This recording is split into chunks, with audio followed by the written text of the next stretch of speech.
Bonsoir à tous nos fidèles téléspectateurs de Tête à Tête. Je suis ce soir avec une grande styliste, une grande créatrice de mode sénégalaise et africaine, Madame Toutissi. C'est une femme également engagée dans tout, dans le développement, dans l'économie ici au Sénégal. Je vais lui laisser soin quand même de vous présenter à vous. Bonjour Penda, merci pour l'invitation. Je suis très ravie d'être là avec vous aujourd'hui. Donc comme je disais tout de suite, vous êtes créatrice de mode, vous êtes styliste, vous êtes entrepreneur surtout. Vous êtes engagée, vraiment une vraie actrice de développement ici dans ce pays.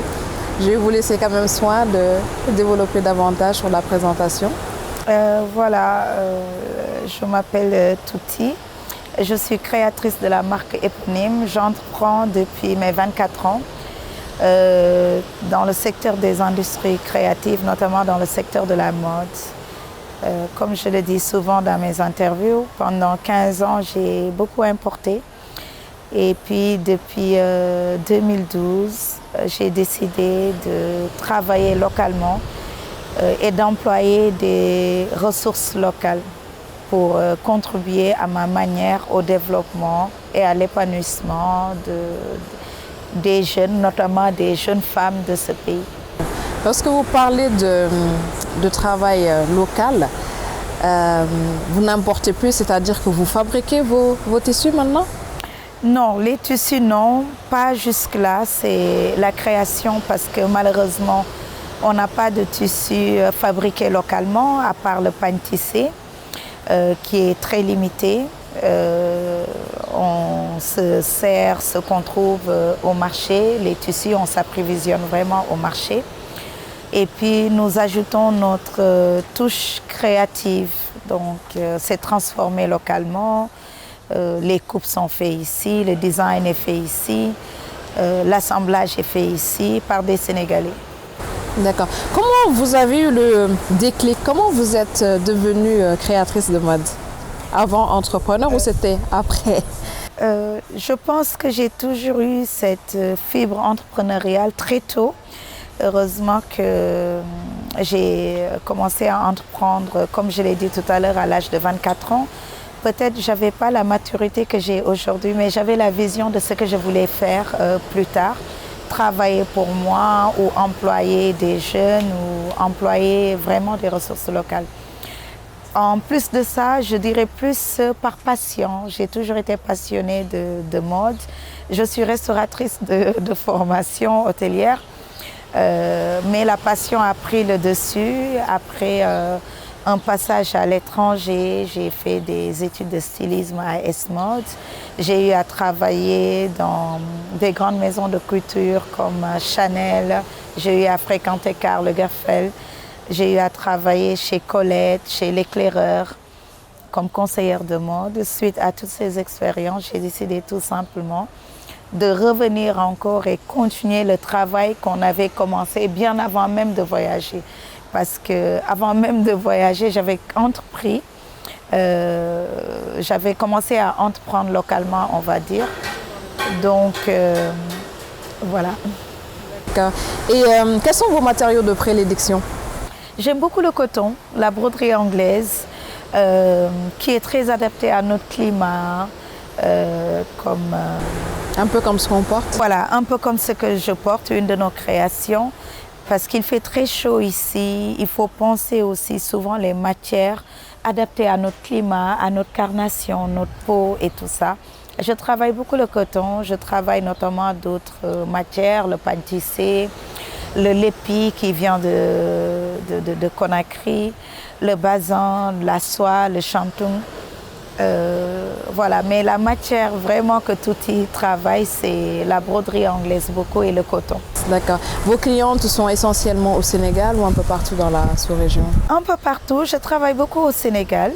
Je travaille à Abidjan, au Niger, N'Djamena, Mali, Gabon aussi un peu, en France aussi et aux États-Unis. Nos clientes se trouvent un peu partout, voilà, mais beaucoup sur Abidjan et Mali et Guinée aussi. D'accord. Et vous arrivez à répondre convenablement à la demande? Où il y a un Voilà, il y a un décalage parce que la demande est très très croissante. Je le dis souvent, l'Afrique s'habille au Sénégal.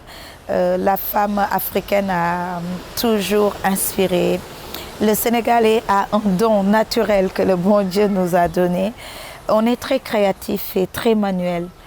Mais malheureusement, avec la demande qui est croissante, nous souffrons énormément pour trouver de la main-d'œuvre qualifiée, tout simplement pour pouvoir répondre à cette demande.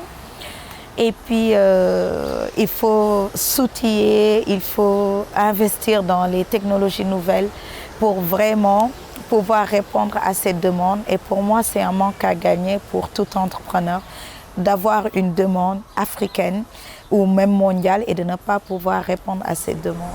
D'accord. Je me permets de quand même faire une distinction entre la créatrice de mode, la styliste, la couturière. Pour moi, Touti, vous avez mis sur pied un atelier de formation. Parce que lorsque vous employez, je pense que des femmes. Non. Vous avez aussi majorité des hommes parce que en travail de pair, je ne suis pas sexiste, mais je mise beaucoup au potentiel féminin. C'est un constat. J'ai eu au début à travailler avec des hommes. J'ai rencontré pas mal de problèmes avec les hommes, beaucoup de problèmes de machisme, beaucoup de problèmes d'autorité, je dirais. Donc, bon, je le dis souvent quand on voit Touti comme ça, mais derrière ça, c'est une femme de caractère. Qui a beaucoup de caractère et qui sait ce qu'elle veut. Et puis, j'ai essayé les femmes. Au début, bon, je me disais que ça allait être des contraintes, mais bon, je me suis dit pourquoi pas. Et j'ai trouvé une école de formation Balane Couture qui se trouve à Guédiawaye. Et on a noué un partenariat. Ils forment les filles au bout de 4 ans. 3 ans, il y en a qui font en formation accélérée, il y en a qui font en formation continue. Au bout de 3 ans, ils ont leur diplôme. Et moi, je les récupère, ils viennent en stage dans un premier temps dans nos ateliers. Après, je les forme, suivant mes expériences en stylisme. Et elles ont environ quel âge? Elles ont entre 25 et 30 ans. Elles ont entre 25 et 30 ans, oui. Il y en a très peu qui ont 35 ans. Je les prends très jeunes. Parce que malheureusement, une fois qu'elles sont mariées ou qu'elles rentrent dans le ménage, souvent beaucoup abandonnent ou ne puissent pas continuer, liées aux contraintes ménagères tout simplement. Tout à fait. Et donc vous les formez, ça se passe comment là? Je les forme en stylisme, on travaille ensemble. Après, dans un premier temps, elles peuvent être en stage pendant 3 mois. Après la fin de leur stage, je les embauche. Elles travaillent avec moi. Et c'est des filles qui sont vraiment très, très, très engagées, très disciplinées, très courageuses. À chaque fois que je demande qu'on travaille des heures sup où j'ai des commandes, elles répondent toujours présentes, quitte à même passer la nuit sur place pour travailler. Et ça, vraiment, pour moi, c'est quelque chose à encourager. Tout à fait. Un bon insert dans le monde professionnel, un avenir plus tard que vous. Oui, il y a un avenir au-delà de travailler pour moi. Plus tard, si elles veulent entreprendre, parce qu'en étant ou en travaillant avec Touti, elles me voient sous la casquette de la créatrice, mais en même temps de la femme entrepreneur qui peut plus tard les inspirer à entreprendre plus tard. Et moi, je n'hésiterai pas, comme je leur dis souvent, si elles décident d'entreprendre dans leur quartier ou ailleurs, de les aider tout simplement à monter leur business. Et je pense qu'en me fréquentant, elles apprennent beaucoup de choses sur le chemin de l'entrepreneuriat.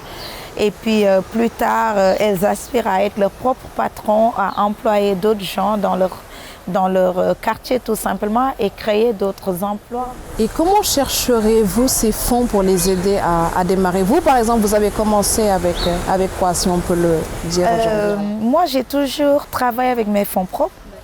Tout ce que j'ai gagné depuis 15 ans, je réinvestis. Parce qu'au-delà de l'aspect business, je crois que j'ai beaucoup de passion pour ce que je fais, pour la création, pour l'insertion des jeunes.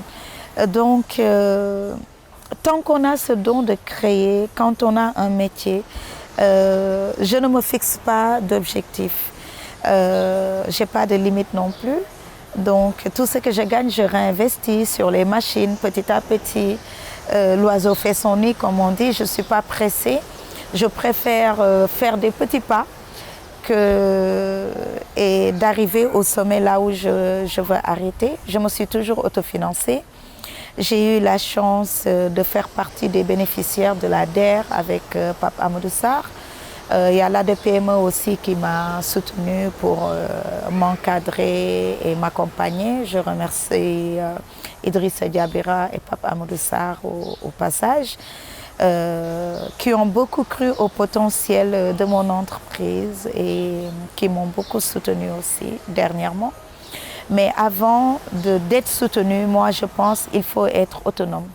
Il faut commencer avec ces petit à petit. Moi j'ai commencé très petit, avec le prêt-à-porter, j'ai gagné de l'argent, j'ai ouvert la boutique. Avec la boutique, j'ai investi dans l'atelier. Avec l'atelier, j'ai investi dans une autre boutique. Et j'ai investi beaucoup dans le capital humain aussi. Parce que je pense que si on a une bonne formation, on est bien encadré, on peut faire des choses vraiment extraordinaires. Et vous avez aussi, vous avez cité tout de suite des types d'accompagnement. Et dans le privé, ils investissent aussi dans le secteur? Pas beaucoup, parce que je pense qu'ils ne voient pas le potentiel que ce secteur peut leur apporter. Parce qu'aujourd'hui, si tu vois bien, en 2020, l'industrie de l'habillement, je dis, représente 300 milliards de dollars dans le monde. Je pense qu'à part l'industrie alimentaire, c'est la deuxième industrie la plus importante au monde. Une croissance vraiment à 3,9%. Les perspectives d'ici 2025 s'élèvent à 625 milliards de dollars en intégrant vraiment la formation, tout. Voilà, la formation, la vente e-commerce et tout ce qui va avec. Et Covid nous l'a démontré que là où on est, on peut créer et entreprendre et essayer de voir les ressources qui sont disponibles et qu'on peut utiliser avant même de penser à importer toujours, penser à aller enrichir les autres. Et essayer de voir localement que pouvons-nous faire avec cette jeunesse, parce que on a de la ressource, on a une population jeune et je pense qu'on a beaucoup de richesses qu'il faut exploiter d'abord localement avant de penser tout le temps à exporter. Du coup, l'insertion professionnelle de ces jeunes femmes, comme vous avez déjà, en quoi constitue-t-elle un moteur de développement économique dans le pays? Voilà. Je pense qu'avant même qu'on parle d'insertion ou autre chose, il faut donner à cette jeunesse, il faut qu'ils apprennent un métier d'abord. Parce que c'est la formation qui est à la base de tout. Parce que si vous n'avez pas de formation, vous n'avez pas de métier, ça va être difficile d'entreprendre. Même si on vous finance, on vous donne des millions, ça va être difficile de les utiliser intelligemment. Je pense qu'il faut déjà former. Revoir notre modèle économique qu'on a depuis les années 60 jusqu'à aujourd'hui. Ça n'a pas vraiment changé? Non, pas trop. On est resté vraiment, on travaille avec des outils très archaïques. Pour moi, on est resté à l'âge de pierre, là où vous voyez les architectes dessiner, vous ne voyez plus les architectes dessiner avec un crayon. C'est pareil avec le stylisme. Maintenant, tout conçu avec des logiciels CAO, conception sur ordinateur ou des DAO. Mais peu sont les designers ou les stylistes ou créateurs de mode qui sont équipés de ces outils de dernière génération. Et c'est de l'investissement. Et moi, je pense que si on est... avant même d'être accompagné ou d'interpeller l'État sur quoi que ce soit, il faut que nous-mêmes, nous sachions déjà ce que nous voulons. Après, on peut prétendre ou aller voir les structures étatiques ou privées et voir sur quel point ils peuvent nous aider. Et je pense que cette jeunesse-là, si on l'accompagne, on leur donne les outils adéquats, on les encadre bien, pour les insérer, ça ne va pas être difficile. Parce que nombreux sont les créateurs de mode qui sont là, qui recherchent des ouvriers qualifiés tout simplement, que ce soit un styliste, un modéliste, un brand manager, un ingénieur textile. tous ces métiers émergents n'existent pas, mais c'est des métiers qu'il faut créer et puis que la population aussi en a besoin. Je le donne comme exemple souvent, les enfants. Nos enfants, ils s'habillent où? Il faut former des jeunes, ne serait-ce que pour le marché habillement enfant. Le Sénégalais ne veut pas coudre pour les enfants. Ils disent souvent que c'est compliqué, c'est difficile, c'est minutieux. Bon, on opte pour la facilité, on continue d'exporter ou de consommer.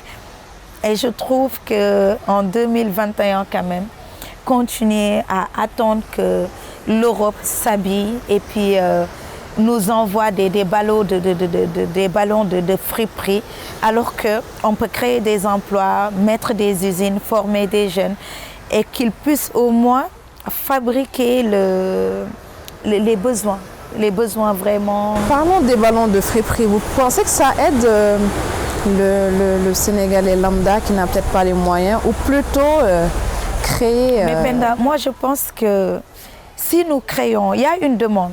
Donc cette demande-là, il faut l'absorber. Comment l'absorber? C'est de se dire, nous importons tant en vêtements, plus on va produire en masse, plus on va être compétitif. Ça ne va pas être en petite quantité comme on fait. Souvent, comme on fait déjà. Les gens veulent du Made in Sénégal, mais souvent ils disent que c'est cher, c'est cher, c'est cher. Mais c'est cher par rapport à quoi? Et il faut savoir que toutes les matières que nous utilisons dans le Made in Sénégal est importée, que ce soit la plus petite aiguille, la fermeture, le fil, la matière première, tout est importé. Donc ça a un coût qui va se répercuter parce que malheureusement, nous ne pouvons pas transformer le coton localement, nous ne pouvons pas le tisser. Donc on ajoute cette valeur ajoutée. Tout ça pour moi, c'est des... Il faut réfléchir à la question pour voir comment pouvons-nous localement développer cette industrie vraiment de la mode et accompagner les jeunes sur cette filière qui est très porteur. Du coup, quelles difficultés rencontrez-vous, Touti, en tant que créatrice dans l'exercice de votre activité? Approvisionnement de matières premières, trouver des ouvriers qualifiés tout simplement.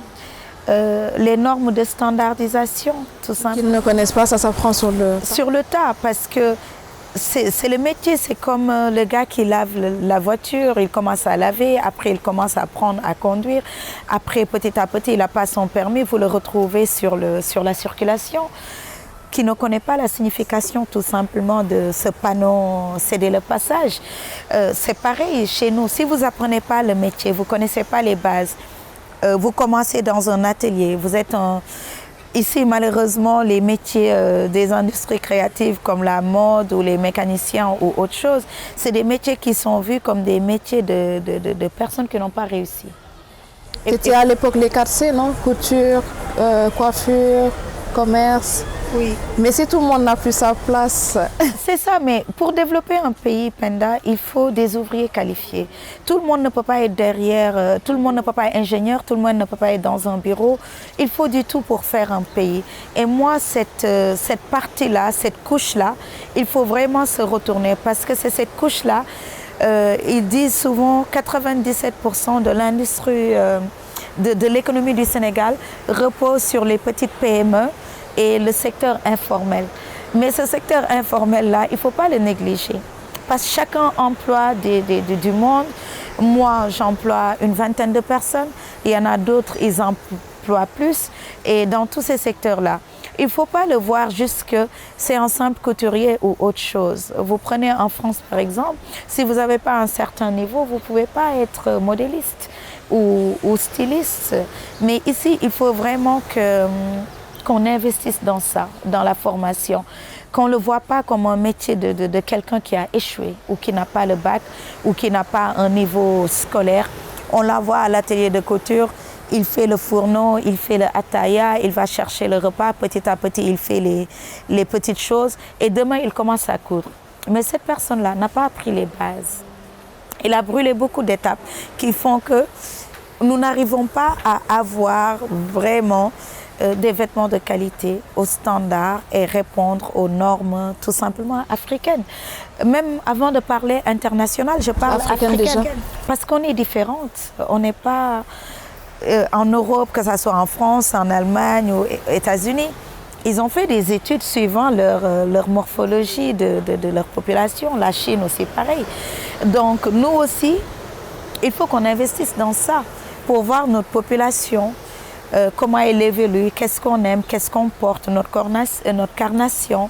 Et pourquoi pas même aller jusqu'à créer les tendances sur le continent africain qu'on n'attend pas de dire en France c'est ça la mode et que nous qu'on crée, on a du soleil, on a un bon climat, on a une peau qui est différente des autres, on a des formes aussi. Tout ça, il faut y penser. Se l'approprier. Oui, et se l'approprier. Touti, la pandémie Covid-19 a ralenti l'activité économique de beaucoup de secteurs. Qu'en est-il pour la mode et pour vous? Comment vous l'avez traversé? Penda, le secteur de la mode a été, je dirais pas impacté. Je pense qu'il a beaucoup marché, malgré même si on a fermé les boutiques parce que bon, il y avait les restrictions sanitaires. On a beaucoup vendu sur les réseaux sociaux, sur les plateformes e-commerce. Pourquoi? Parce que les Sénégalais ne pouvaient pas sortir. À part manger, ils ont besoin de s'habiller, même s'il y avait moins d'événements et tout ça. Mais je pense que l'industrie du textile s'est bien portée, à mon avis. Et on a été aussi résiliente. Avant même, on a été très résilient. Pourquoi? Avant même que le gouvernement ou l'État se prononce sur les mesures barrières, on est des créateurs. On s'est dit, on est là, on est enfermé chez nous. La solution ne va pas venir de l'étranger ou de l'extérieur. La solution doit venir de nous. On fait notre questionnaire SWOT, tout simplement. Donc, quelles sont nos forces, nos faiblesses, les menaces et les opportunités. Et sur ça, on avait fait une campagne qui s'appelait « Un Sénégalais, un masque » où on a appelé tous les tailleurs du Sénégal à se mobiliser pour fabriquer des masques barrières aux normes NS Sénégal. Et cette opération, à la fin, on a pu fabriquer plus de 350 000 masques. On aurait pu faire plus.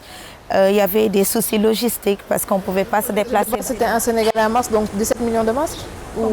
C'était le projet Un Sénégalais, un masque? Oui. Donc 17 millions de masques? Oui, voilà, 17 millions de masques. À l'époque, c'était 16 millions, parce que j'ai vu dernièrement qu'on est passé à 17 millions, qui a porté ses fruits.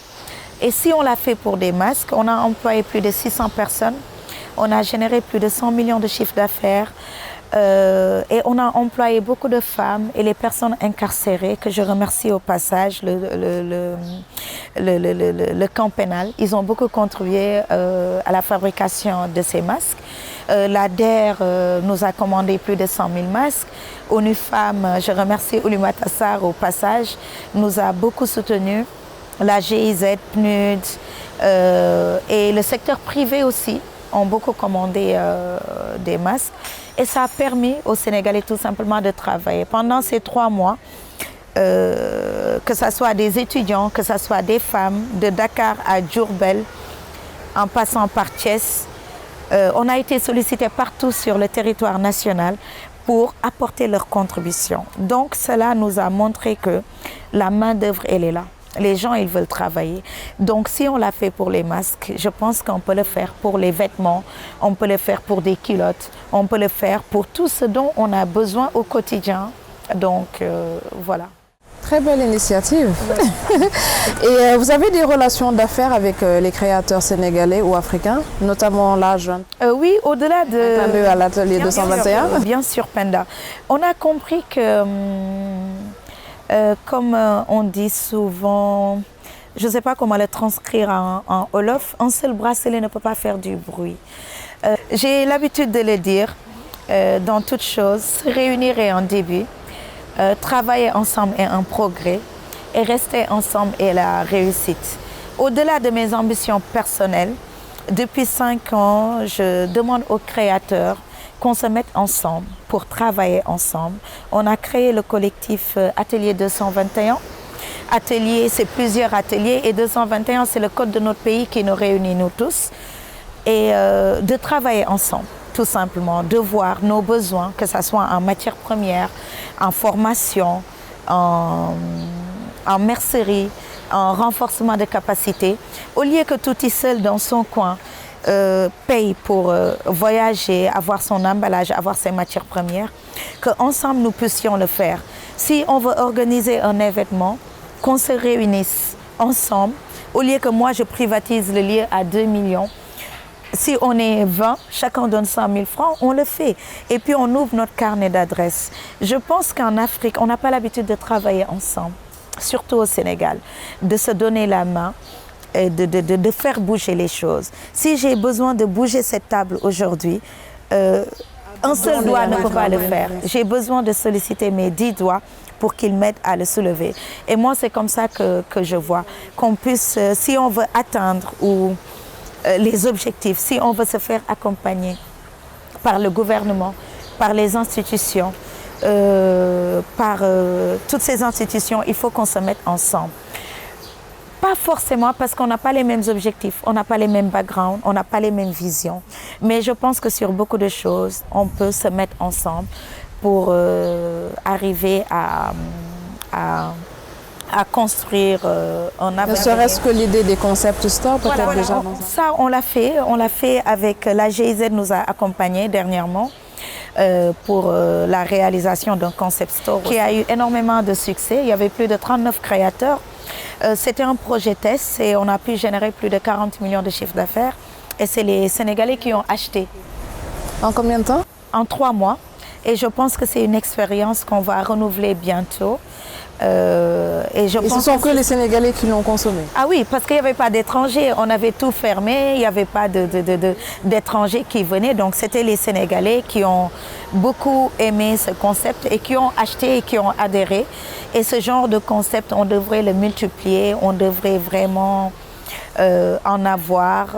Il faut qu'on se retourne vraiment à l'intérieur, visiter le Sénégal, faire du tourisme intérieur. Je ne vois pas l'intérêt d'aller, je le dis souvent, d'aller à Dubaï, prendre Emirates, aller sur le désert, monter sur les chameaux. Bon, voilà, c'est le genre de choses qu'on peut développer chez nous. Tout simplement, le Cap Skirring est magnifique, les îles du Saloum sont là. Et c'est du tourisme intérieur. Et je le dis souvent, quand vous dépensez de l'argent, posez-vous la question, qui enrichissez-vous derrière? Et c'est quoi l'impact derrière? Que ce soit pour le tourisme, pour la restauration, pour la mode et tout ça, c'est une chaîne à développer.